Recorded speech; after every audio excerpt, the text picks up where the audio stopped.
So I saw this burlesque show, I saw this breakdown for burlesque, and I was really intrigued by it. It was like, I get to wear like sexy clothes and I get to be on stage and bring attention to myself.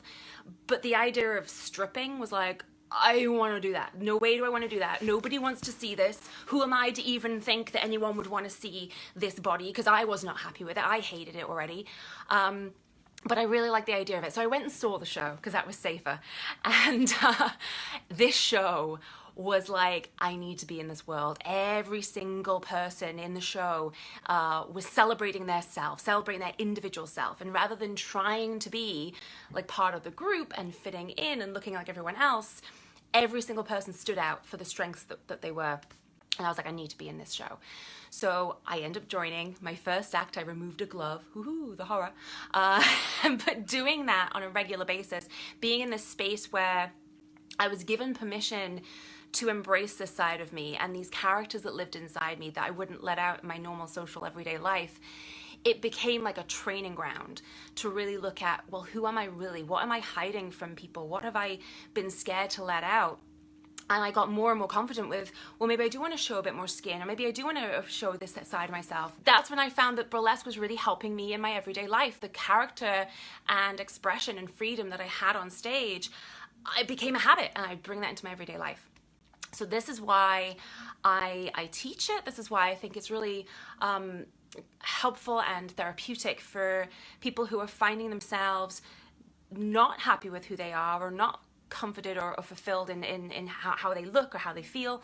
And my training really starts off from an inside out. So you could be like, I'm unhappy with the way I look. That's an outside in. You might never be happy with the way you look if you don't start looking at what lives on the inside and where your doubts, self-doubts come from, where your discomfort comes from. So that's what we're talking about today, is starting off with some mindset stuff, because if you don't deal with that, if you can't just start with, how comfortable am I inviting people to look at me? How comfortable am I walking into a room? I talk about walking out into the burlesque stage, like walking out into a room, walking into a grocery store, coming onto a Zoom call. How comfortable are you walking into rooms and just presenting yourself? No technique, no dance technique, no stripping, no nothing. Just being you confidently. And that's what we're going to start off looking at. So the mindset that we're going to look at today is celebrating yourself. And if you want to celebrate yourself, you have to celebrate everything that is you. You can't pick and choose and go, well, I like these parts of me and I'm going to celebrate those. You have to holistically celebrate your entire self and get to grips with that whole self that you are. So if you're going to do a little exercise with me, you're going to sit very comfortable, find a little happy place. If you want to do it standing up, it's a little bit more intimidating. That's level 2. But find a little place you sit. I want you to think about celebrating you, bringing you as a gift to the world, sharing yourself as a gift to the world. So with that in mind, I want you to think about something that you hate about yourself. There's something that you hate about yourself, and I want to get some juices flowing. I don't want to be all mediocre. I don't want something that you hate about yourself. This can be something physical. You can see it in the mirror. This could be something behavioral that you do every day. You're late for stuff, you're scatterbrained, you spend all your money on the Wish app, whatever it is, something that you hate about yourself. It can be something that you once did that you feel really bad and guilty for. So something physical, something behavioral, or something that you once did that you feel really bad and guilty for. What is that thing that you hate about yourself?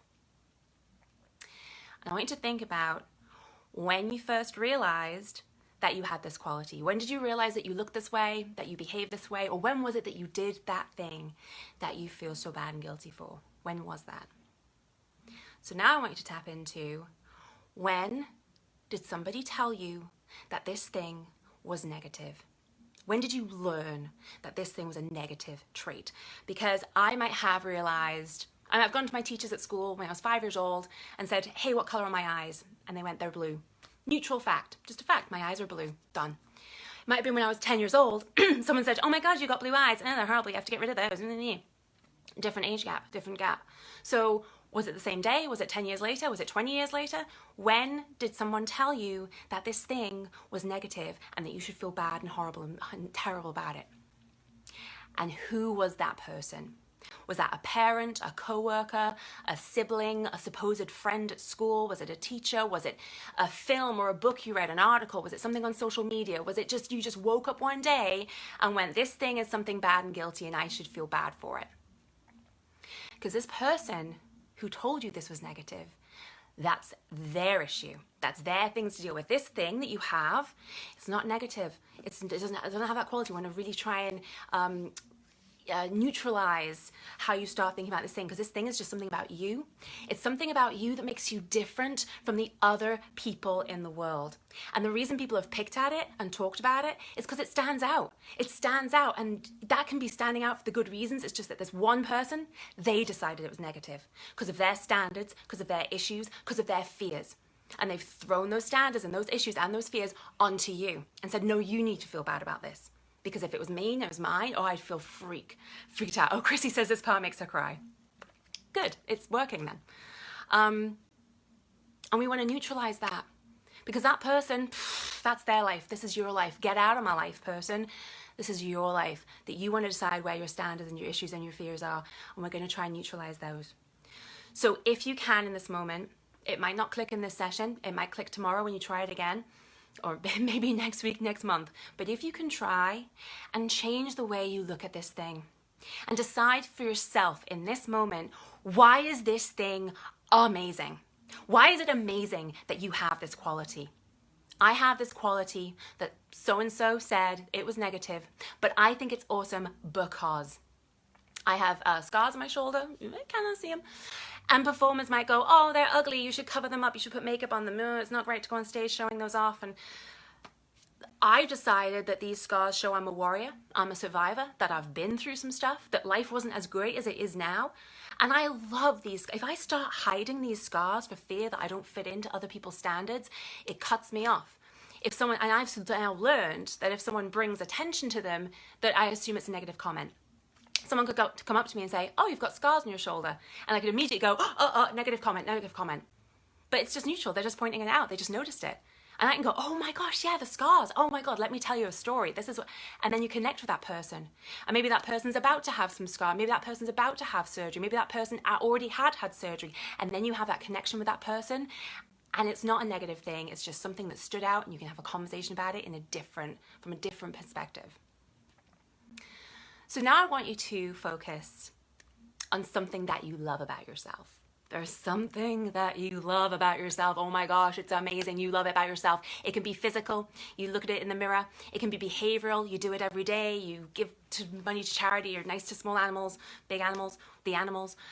It can be something that you once did, that you achieved, that you, however big or small, you renovated a house, you had a kid, you saved $5 last week, you put on clothes and makeup today, yay for us. Whatever it is, something you love about yourself, physical, behavioral, you once achieved it. And the thing with the things we love about ourselves, we learn not to celebrate them. We're made to feel bad for celebrating them, for bringing attention to them. We're told to be modest, not be so full about yourself. Oh, she thinks she's so great. Meh, meh, meh, meh, meh. Or maybe people don't have the same standards as us. They think it's not socially appropriate to behave that way, or to show this thing, or to keep talking about this achievement that you've made. You want to give yourself permission to celebrate the thing that you love about yourself. So when have you ever had to hide this thing? Have you had to hide a part of your body, or a tattoo, or a color of your hair, or a scar, or because I love my scars? Have you had to cover up your body or something physical? Have you had to censor your behavior around other people because it's not socially appropriate for them? Or have you ever had to deny or quash or not talk about this achievement that you have around certain people? And around which people do you do that?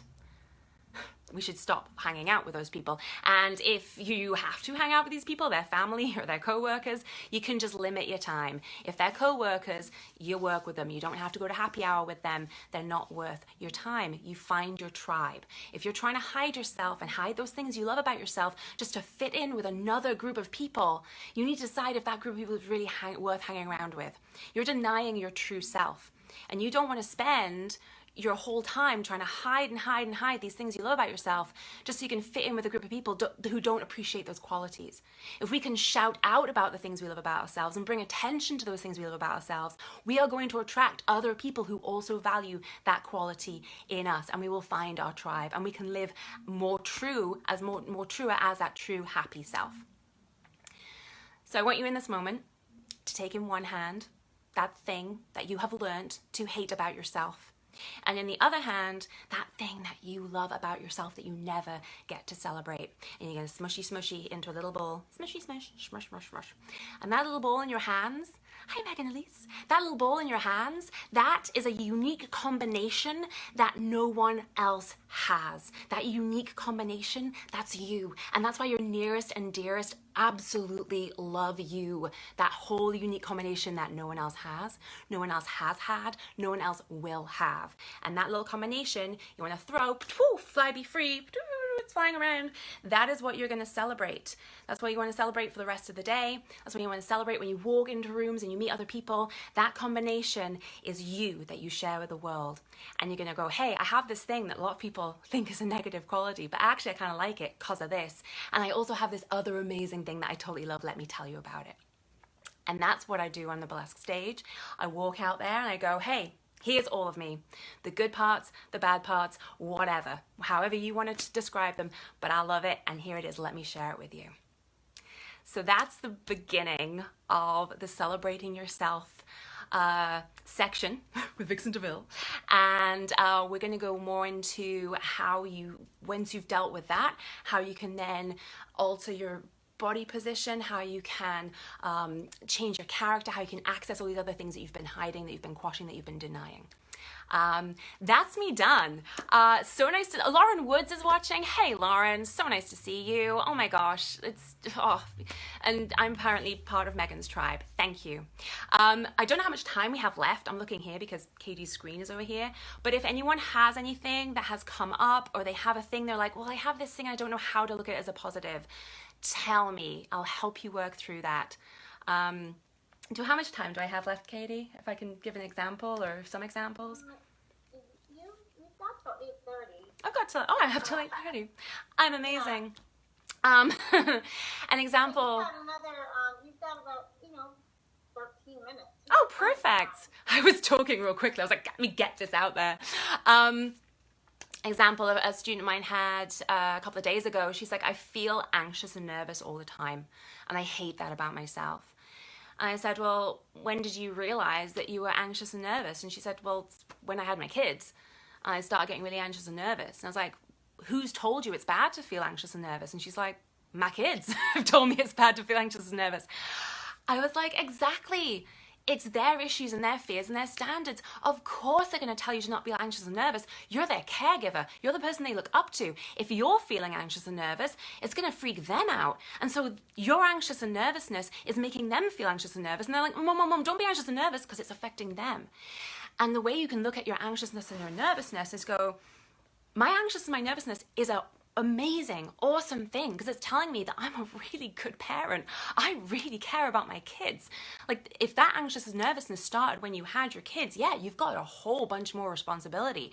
So every time that anxiousness and nervousness crops up, rather than going, oh, can't be anxious, can't be nervous, go, oh wow, I must really care about something with my kids. Wow, I'm a really good person. And just train your brain to feel that feeling, but think a different thought that connects to that feeling. And you don't even have to make it make sense or even be socially acceptable. People think it's bad that you are late for stuff all the time. You should feel anxious and nervous for it. You should feel guilty and bad for being late all the time. You can be like, okay, why am I late all the time? I'm late all the time because I live in the moment. I live in the moment. I'm not constantly thinking about where else I should be. I'm with a person in a room and I'm fully connected. And me being late for stuff is great because I live in the moment and I'm never sort of wishing I was somewhere else. You can also look at it as, why are you late for stuff? Do you even want to be at the thing that you're late for?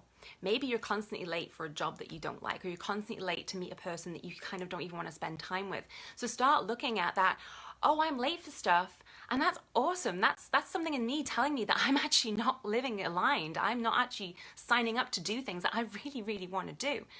maybe your lateness is great because, you know what, I value my time.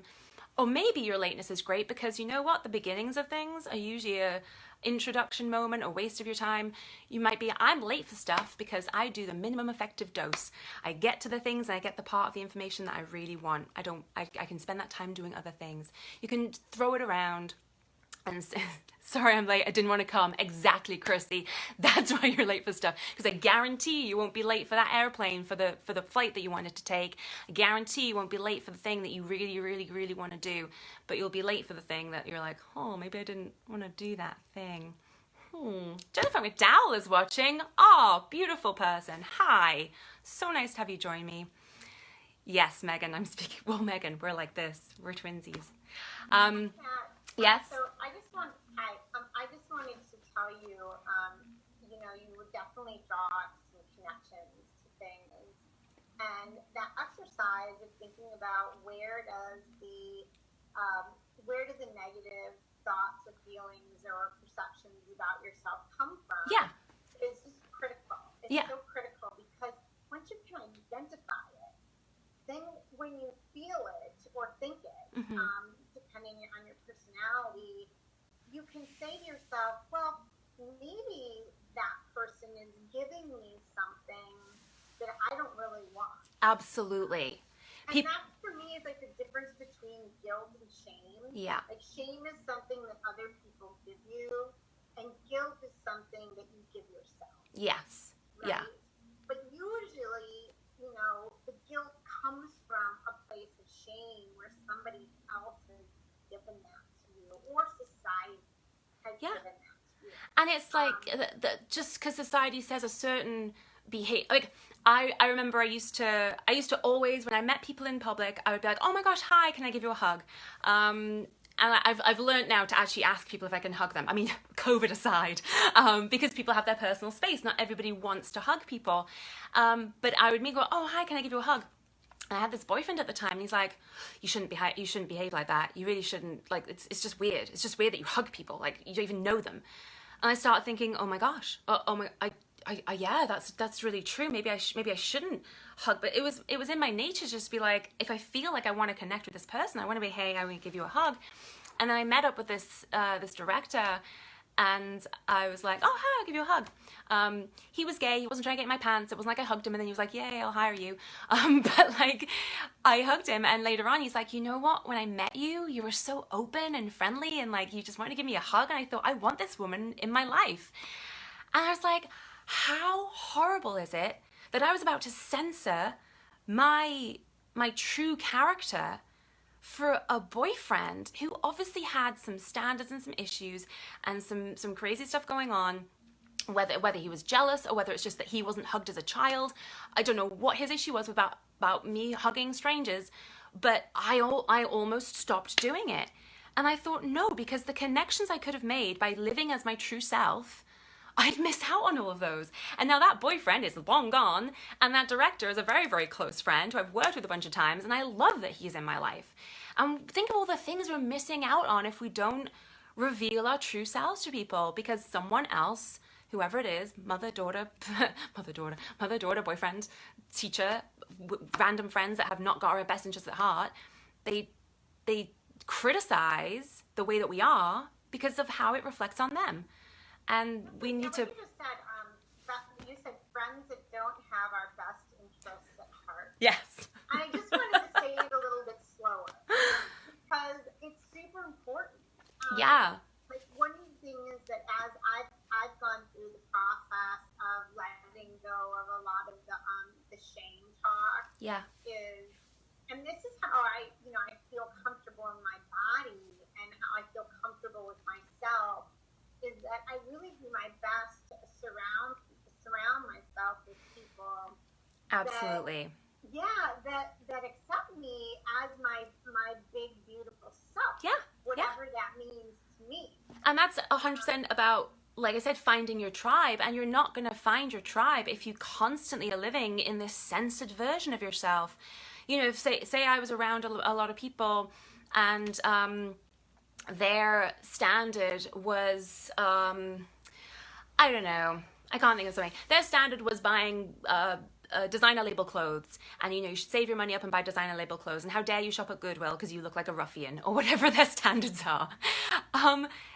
Yeah, we're talking about, if you can't hear what Katie's saying, we're talking about having friends that do not have your best interests at heart, and they're your supposed friends, and you need to find your real friends and start some culling, because I might not think designer labels are very important, but this group of friends I've fallen into do, and oh my gosh, I might have to please them in order to fit in with them and to go to the same places that they're going to, and then you end up saving all your money and buying these designer clothes and going, wow, that was not what I wanted to spend my money on. That was not where I put my priorities. And a lot of us, I've moved around a lot, and so a lot of us stick with the same friends that we went to high school with, or we went to college with, or that we work at a certain place, and so those people become our friends. I never used to say the word coworker, and I love it when people say, oh, my coworker, because I always refer to people as my friend if I just vaguely know them, and I've had to become very specific with my wording of who's an acquaintance, who's a friend, who's a coworker, who's someone I met one time. But yeah, absolutely, going inside and knowing what is important to you, and knowing that if someone's criticizing you, it's because of how it reflects on them and how you fit in with them. Yeah. And it's really interesting how that has a direct correlation to body confidence, because it does. Absolutely. Yeah, because if your friends see you for all of you, and if you're the people that you choose to have in your life see all of you, yeah, then you're a little less worried about what your perception, like physical perception. Well, your physical perception. You know that you're identifying yourself as a whole. Yeah. Versus just how you look. Yeah. But your physical perception also comes from their standards again. Like, we've talked about the bodybuilding world. When I was dating someone who was a bodybuilder, it was like, oh my gosh, oh my 4 inches of fat, which if I'd been around normal people, they'd have been like, wow, you look amazing. I went on a date with a guy who was like, because I like muscle tone. Like, I personally like it when I have a bit of muscle tone. And this guy was like, oh, you work out, do you? Oh, well, I'm not going to date a girl who has muscles bigger than me. I was like, you don't have any, so I was like, I'm sorry, this is a first date, and you've already said, oh, no, I'm not sure about that. I'm not sure about you getting more muscles. Oh, well, then I won't date you then. My favorite story is I have these little nubbins on the inside my hands from aerial performance, which, if anyone knows me, aerial is very important to me because of not being athletic growing up, because I came into it very late in the day. In my mind, I came into it like late 20s. And for me to do aerial, for me, is like, I worked hard for this. I achieved this. And I have like this rough little nubbiny skin. And I went on a couple of dates in the same week. That's why you should do a lot of first dates. Don't just stick with the first one that comes along. And this dude who was very suntanned, very looks orientated, he looked at my hands. He's like, oh, what's that? And I said, oh, they're my little nubbins, because I was so proud of them. He goes, oh, we'll have to sort those out, won't we? I was like, no, we won't have to sort those out. You won't be in my life from now on. Don't need you. And I went on a date with someone else that same week, and he's like, oh wow, I love them. They're so great. It means you're such a badass. Oh my God, your little nubbins are so cool. And I was like, yes, you I want in my life. You I shall have. And it's just, if we do stick around with those same groups of people and those same circles of supposed friends, we never get to know that anything else is acceptable. You know? So much. That was amazing. I really appreciate it. Oh, someone says, you're not going to be everyone's cup of tea. You cannot please all of the people. So why live as a false version of yourself to please some random people? Because then you're just pleasing the people that you would have pleased if you'd been living your true self. And it's, your the true self. Into your body. It goes through with your body. Yeah. For sure. Yeah. Okay, do we want to see if anyone on the Zoom call has any questions? Does anybody have any questions? Anyway, I haven't scrolled through my comments here, but so many lovely people are. I'm just gonna scroll through. I already said that. Ryan, yes, I'm live right now.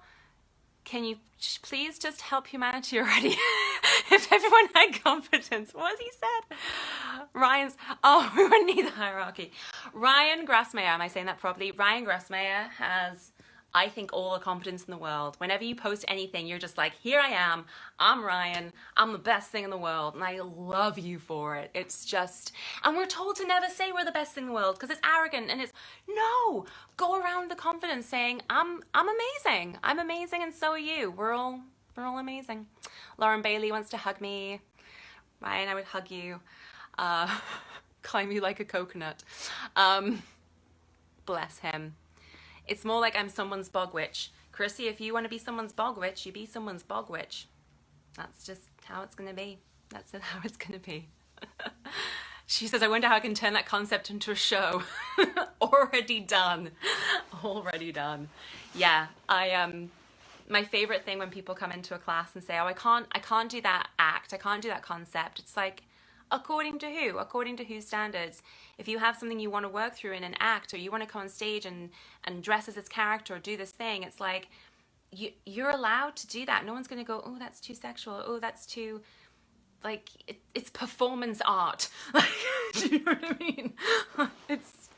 I go on stage as a pig and I cook myself and strip my skin off, like, because it makes me happy. It makes me laugh at myself.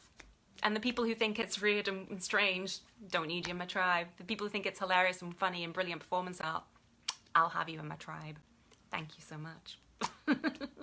Oh, is there a question from... Oh, Kat, I'm gonna start wrapping. I'm gonna wrap it up. Yeah, perfect. But thank you so much. Absolutely. Really appreciate it. Oh my gosh. Ron, did you want to add anything? Ron? She's silent. Julia, did you have any questions? Did you want to add anything? No, she's just like, it's time to go. Kat said too many things.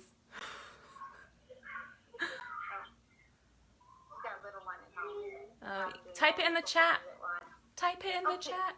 Thank you so much, Kat. We really appreciate it and look forward to your next Oh my session. God. Yes, next time. Okay. Mwah, Have a good mwah, one. mwah. Good night. Good Bye. night, Julia. Good night.